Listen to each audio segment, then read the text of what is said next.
Wow, what's happening? An incarcerated individual at the Louisiana State Penitentiary. This call is not private. It will be recorded and may be monitored. If you believe this should be a private call, please hang up and follow facility instructions to register this number as a private number. To accept charges and consent to this recorded, thank you for using Securus. You may start the conversation now. Whoa. Man, what's up, man? I thought they phone check you in there, bro. Nah, man. They ain't phone check me. Yo, I just be laid back. Oh, okay. What's going on? How you holding up, bro? Oh, shit. I'm good as could be. Shit, in the position I'm in. Okay. So let me ask you something. What parish you was convicted in? I was convicted in Lafayette Parish. Okay. No, the reason why I asked that because I was looking at like from the records, in street talk, you and your co-defendant was cool with the judge. Y'all knew the judge. I wouldn't call it. I wouldn't really say cool. I mean, he literally knew us. Not saying, oh, yeah, I know of them. He knew us. He knew not of us. I mean, he knew us specifically, like to say, I know them good, so I got to recuse myself from this case. He didn't done it. He didn't do it. And our lawyers, I asked my lawyers specifically, hey, make a motion, file a motion to get him off the case because he know us specifically. And I mean, I stayed to his mama house for a few months, so it ain't like, oh, I don't know who they are. I mean, he know us specifically. My lawyer failed to do what I asked him to do. And I mean, I feel like right then and there, my lawyer was incompetent for him doing what the fuck I needed him to do. Oh, that's crazy. And what your lawyer say when you told? No, go ahead. And this judge here, I mean, I'm from Iberia Parish, New Iberia. And the judge is from New Iberia, Iberia Parish. And I mean, this ain't just somebody, oh, I just knew or nothing like that. Nah, this same judge used to drop my brother and his brother to football practice. I stayed and slept at his mama house several times. So, I mean, I felt like now, this judge I see now, he's recusing himself from other cases because I feel to believe he know he messed up when it came to our case. So is there a law that states that by him knowing you personally, he shouldn't have sat on the bench? Yeah, I mean, it's things that can be filed, and I think my new lawyer would have to file it. But when a judge knows you, this is in the Louisiana law, if it's going to be pertinent towards your case, or they feel like he is not going to be making rash, insane decisions on your case, he has to himself recuse himself from the case. If a judge knows you personally and his decisions may hinder whatever, he has to remove himself from the case. This same judge, they got some guys who just was involved in a barbershop murder in Lafayette. And this same judge recused himself from the case because he used to get his haircut at that barbershop. So if you can recuse yourself from a case of that magnitude, why you didn't recuse yourself of a case where you know both of the defendants? Right. How long ago that was the judge was on your case versus the case recently? What's the time frame? Say that again? How long was it that the judge was on your case versus the case he just recused himself from? All right, well, this judge here was the district attorney. He had been a district attorney for years, and he won the judgeship. His first case as him winning the judgeship was me and my co-defendant, which is my brother. In a case of this magnitude in Lafayette Parish, I don't feel like Lafayette was supposed to give him this case of this magnitude because We had another judge on our case. I think the judge retired, so they passed on the case down to him. And by him being a first-time judge in this case of this magnitude, I felt to believe, me and my co-defendant, he should have never been given this case. How long you been incarcerated now? I've been incarcerated since 2018. Okay, now, and it was said that there was DNA found on the scene. From the detectives, supposedly there was DNA found at the scene. Now, this is the thing about the whole matter. You had a crime scene technician, and those people are certified to go around a crime scene. This is what they do for a living. They degree in this or whatever they have. She went around the crime scene for at least 3 hours and picked up every single thing she's seen around a crime scene. 3 hours to go around a crime scene, that's a lot of time. When she left from the crime scene to go get the victim's clothes from the hospital, one of, I guess, the patrol officers say he went around a crime scene and found a tip of a blue latex glove that was put in evidence and supposedly had my DNA on it. Wow. So, But the lady herself, the crime scene technician, she didn't find nothing like that. She didn't find nothing. But just this officer supposedly went around the scene and found this piece of a tip of a blue latex glove. Now, this is the thing. All the evidence that was gathered from the scene of the crime and everything was turned into the crime lab the following day. The tip of the latex glove that was supposedly found wasn't turned in until 10 days later. So they around here playing all kind of crackhead games with y'all. So now I'm trying to figure out what was the holdup for this being turned in with all the rest of the stuff. Wow. So what about the jury? Did y'all get to pick y'all own jury? Again, these questions you are asking me is public records. So I don't feel like I can say anything that will go against me or my co-defendant while we fighting to get out of here. The jury selection. Now that's another thing. And this was coming from the same judge. He allowed all kind of stuff into court because, remember, he was a district attorney for 10 plus years. So he's still thinking as a district attorney.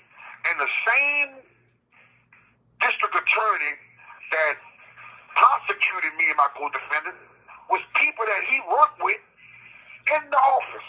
So he gave them a lot of leeway. But when it came to the jury, the first panel of jurors, I think we picked 3. The second panel, I think we picked 4. When we got to the third panel, I think we picked 1 or 2. And that's it. We couldn't find no more. So, me, my co-defendant, our attorneys, and the prosecutor was called in his chambers. Recording and monitoring. This is a call from an offender at a Louisiana Department of Corrections facility. And this is in public records, just in the transcripts. We got in the judge's chambers, and the district attorney stated, well, Your Honor, maybe we would have to go to the mall or go in the street and just pick more people for the jury. The judge said flatly out his mouth, nah, we're not going to do that. We're not going to do that. We're going to call the third panel back in. Either they pick somebody from the third panel or I'm going to pick them myself. The lawyers objected to that. Hey, Your Honor, this is not how this goes. And he said, this is my courtroom. I'm going to do it the way I want to. Man, did you follow on that? Well, my lawyers objected to that. They objected to it, blatantly objected to it. But again, this was a judge that knew us. Now, I had to ask my co-defendant when we was in the back room waiting. I'm like, hey man, you ever had something against this dude or something? He was like, nah, not that I know of, unless he got something against one of us, hidden agenda that we don't know about. Because, again, that's not the way you practice law.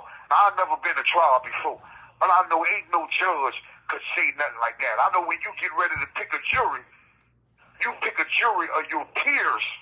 Now, remember, me and my co-defendant is from New Iberia. The victim was from Lafayette. Every single juror that we picked was from Lafayette. And Lafayette is the 15th judicial. So they got Lafayette, Crowley, Church Point, Rain. He didn't get nobody from that area. Damn near everybody that was on the jury, when we pick our jury, when everything was fine and everything was ready to go, every single one of them either knew the victim, their children knew the victim, or they didn't heard about the story either on Facebook or the news. Wow, that's crazy. And then my understanding is that the witnesses at the scene didn't even describe your co-defendant. Listen. They had witnesses at the scene of the crime when the crime took place. Both of the witnesses described a tall, slim, black dude running from the scene of the crime after the shots was supposedly fired. Tall, slim, black dude. Now keep that in mind. Tall, slim, black. I'm black. My brother's black. We can't deny that. My brother is 5'8", 5'9", 230 pounds. I'm 5'8", 5'9", 220 pounds when they arrested us and booked us into the Lafayette Parish Correctional Center. We was never in a lineup. We never got the opportunities to say, hey, these people witnessed this crime. Let's see if they could put us in a lineup, and if they could say, hey, these dudes here fit the description. We was never given that opportunity. The witnesses themselves was never able to get on the stand and say, hey, they too short, they too big. This is not the person that committed the crime. Wow. I guess the victim's girlfriend stated she knew my co-defendant. And she said, she told the police when she was questioned the night of the incident, not weeks or months later, our name automatically came up the night of the incident. And she said she knew my co-defendant. And that wasn't him running out of her yard. So if she is certain that it wasn't him, she got to be certain it wasn't me too. Because we both the same height and the same size. So all this information, you never subpoenaed none of them to come testify on your behalf? Recording and monitoring. This is a call from an offender at a Louisiana Department of Corrections facility. Well, I guess the guy that was across the street from the incident, I guess he seen the whole incident. I asked my attorney to subpoena this guy to come to court. Again, my attorney to me was incompetent because he told me, let me do this case You have 1 minute the left. way I can to go ahead and get you off of this. So hold on, let me ask you this. So it was said that your vehicle was used in the crime. My what? It was said that your vehicle was used in the crime. And here we go again. More bullshit. Because they said that my vehicle was used. The caller has hung up. So he gonna call back? Any An incarcerated individual at the Louisiana State Penitentiary. This call is not private. It will be recorded and may be monitored. If you believe this should be a private call, please hang up and follow facility instructions to register this number as a private number. To accept charges and consent to this recorded, thank you for using Securus. You may start the conversation. So it was said that your car was used in crime scene. Man, listen, this is more bullshit. This is more bullshit because the prosecutor sit up there and kept playing a vehicle that was supposedly around the scene of the crime. But the prosecutor never gave me a chance because the prosecutor was telling the jury, and here it goes again. Here is his vehicle that's moving around the scene. Here goes his vehicle. I literally had to kick my lawyer under the table to tell him, hey man, you need to object. And he was like, why object? Let her finish. I'm like, because she's basically telling the jury that's his vehicle. So whenever they do show a picture of my vehicle, they going to automatically make them two vehicles look alike. No, she need to be saying, here goes a picture or a video of a vehicle that was around the scene. But she kept saying, my vehicle. So now, once you keep putting that in the jury's head, his vehicle. Once they see a picture of my vehicle, they gonna automatically in their minds, oh yeah, them two are the same vehicles. Right, that's crazy, man.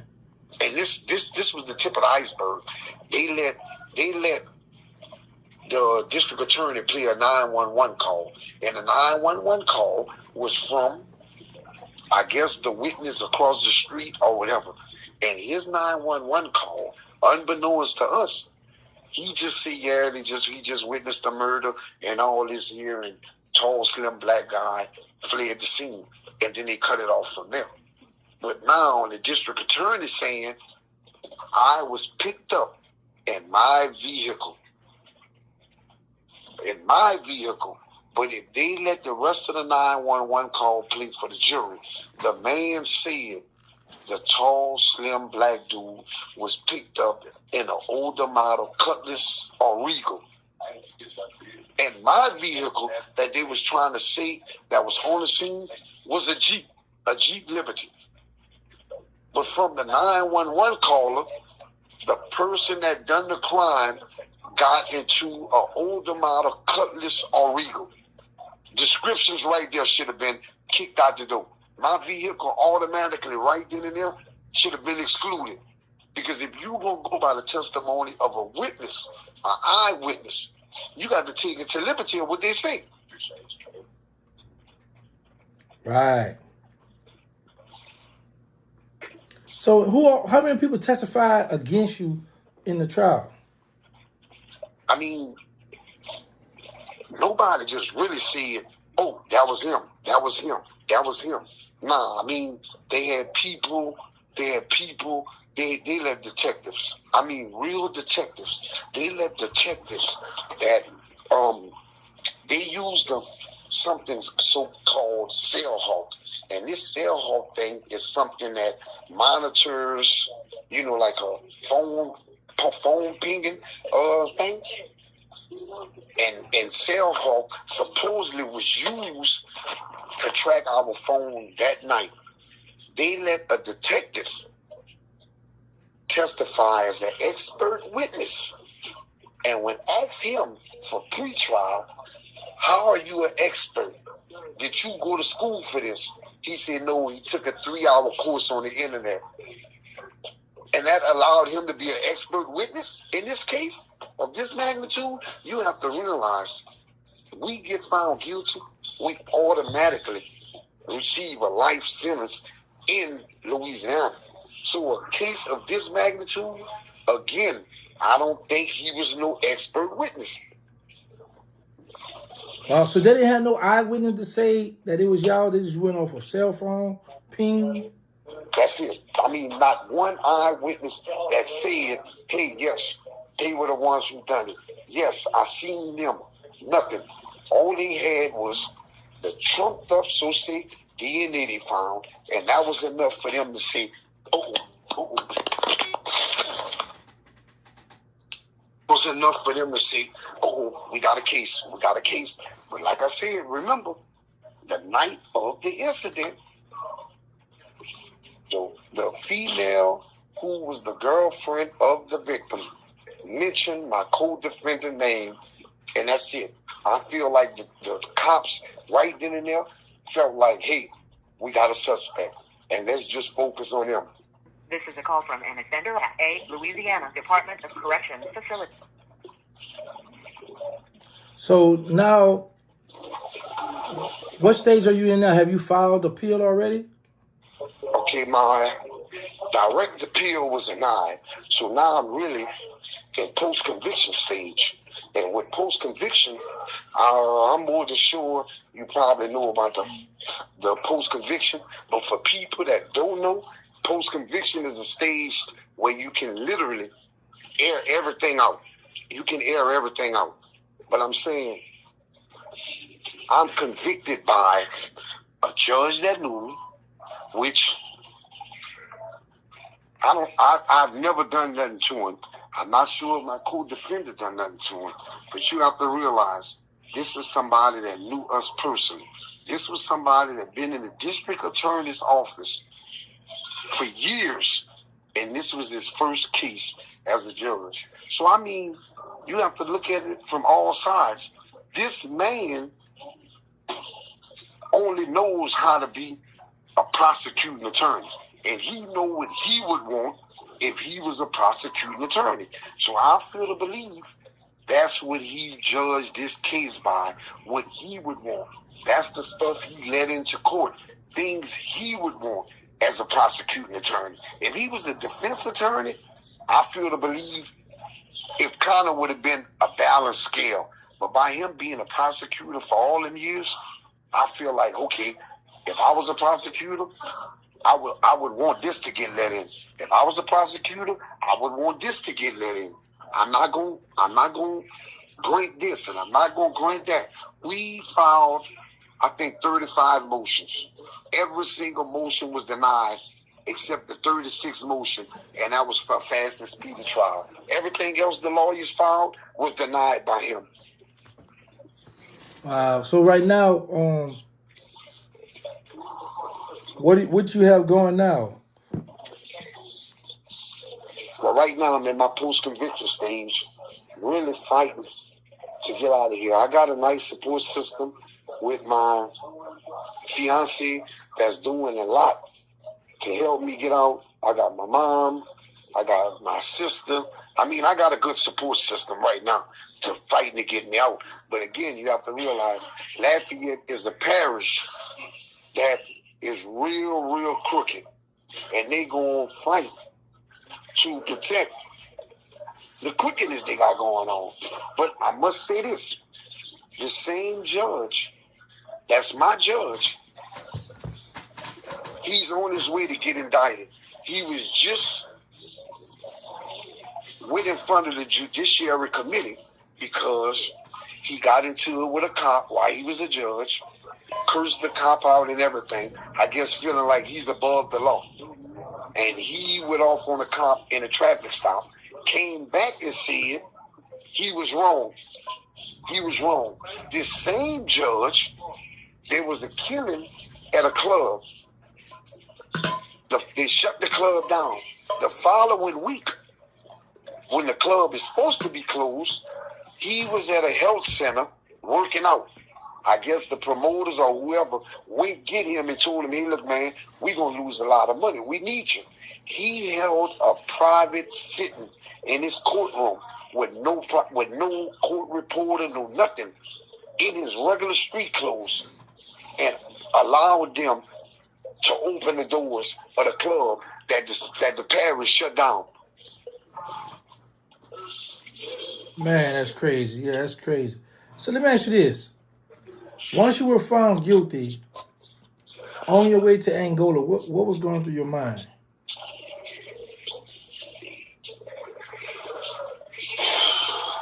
The same thing that's going through my mind right now, every day, as long as I sit in here, I feel for the victim's family because I don't feel like nobody life need to be taken by gun violence or no type of violence. But I feel like This is a call from an offender at a Louisiana Department of Corrections. justice would never serve for the victim's family. No, I think they got a substitute for justice.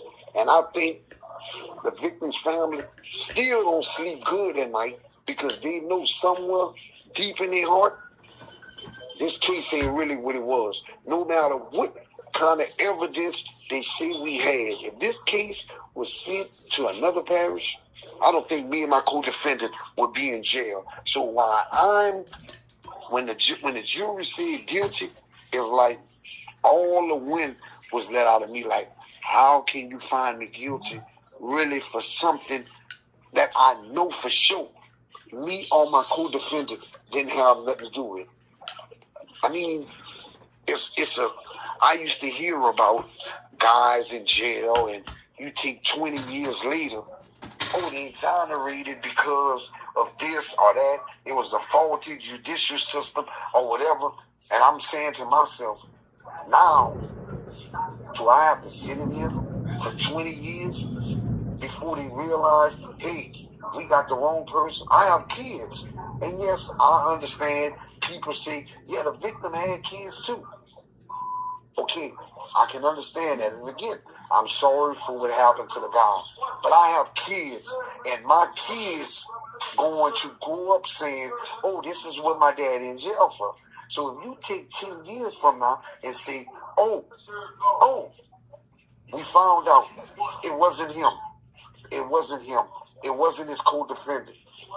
So my kids went through 10 to 15 years thinking that their daddy was a murderer, that they got to live away from their daddy and come visit me in here for something that I know I ain't done. So really and truly, it's kind of heartbreaking.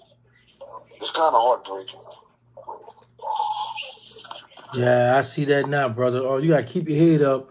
How you been coping in Angola? Ain't nobody been taking your food or nothing, huh? You been able to use the phone? Yeah. Nah, I don't think they take my food, bro. I'll give it away before I let them take it. But nah, man. I'm coping with it every day. I done got in at least 8 to 10 programs. I don't want to be one of the guys that just come here and just say, well, I'm here. Well, I'm just here. Nah, I try to do something positive with my time and, try to get a bunch of little extracurricular little degrees for something you never know. Because I know eventually justice is going to prevail and they going to let me out. So I guess I could use this time to say, hey, I got a degree in this.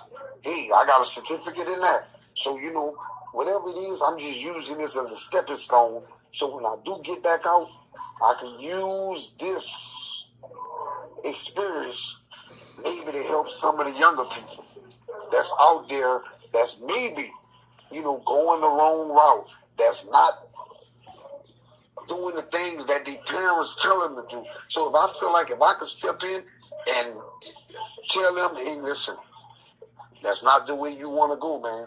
That's not the friends you want to hang with, man. You need to pick your size more carefully.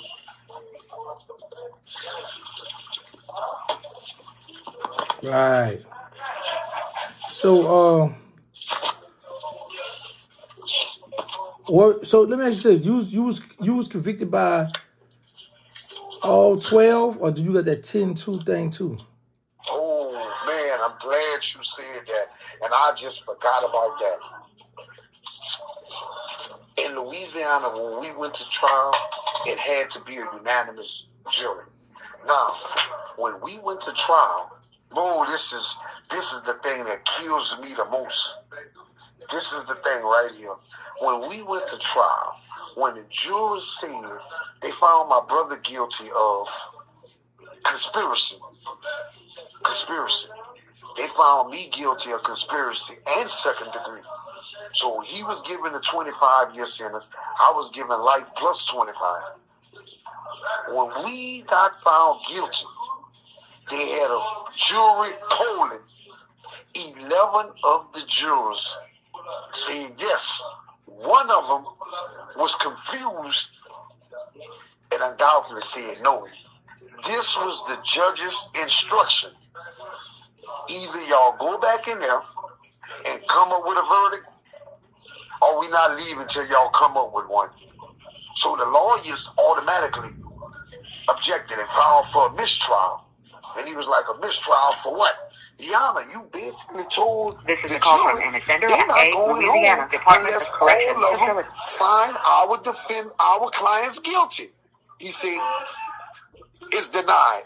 The motion is denied. What I'm going to do is I'm going to call the jury back in here and re-instruct them on how to do it. So now he called the jury back in and he cleaned up his mess. So, I mean, hold up. You didn't put it in the juror's head. Y'all not going home unless all y'all say they're guilty. But, I mean, now you want to call them back in after you knew you made a mistake to say, hey, nah, look, I instructed y'all wrong. This is what need to be done. But, Yana, in a trial where two people can lose their life, you have no error. You have no room for mistakes. Right. It's a determining factor on two people's life that can spend the rest of their life in jail. So how you been treated since you've been in Angola? Well, I'm going to say it like this. The guards in here, let me see, how can I say it? I don't feel like the guards in here just mistreat people. I can't sit up here and lie and be like, oh yeah, they mistreat you and everything and all this here. Nah, I can understand that they got a job to do. I can understand how Angola is running now, that it's a lot of bullshit. So just to be able to be in here, just maybe the conditions. There be times we sitting in here with no power on. It's time that the toll is back up and stuff like that. So I'm in a dome where sometimes the windows don't close. And if it's cold outside, you gotta realize, shit, it's cold. It's cold in here. If it's raining outside, it's basically raining in here. Wow. As for the guards themselves, captains, lieutenants, colonels, and stuff like that, I don't have no problem. I don't feel like that they just doing nobody wrong. They're under the same conditions basically I'm living in when they come here for their 12 hours. So have you ever had any problem with the inmates? Me personally, nah, not really. I stay out their way.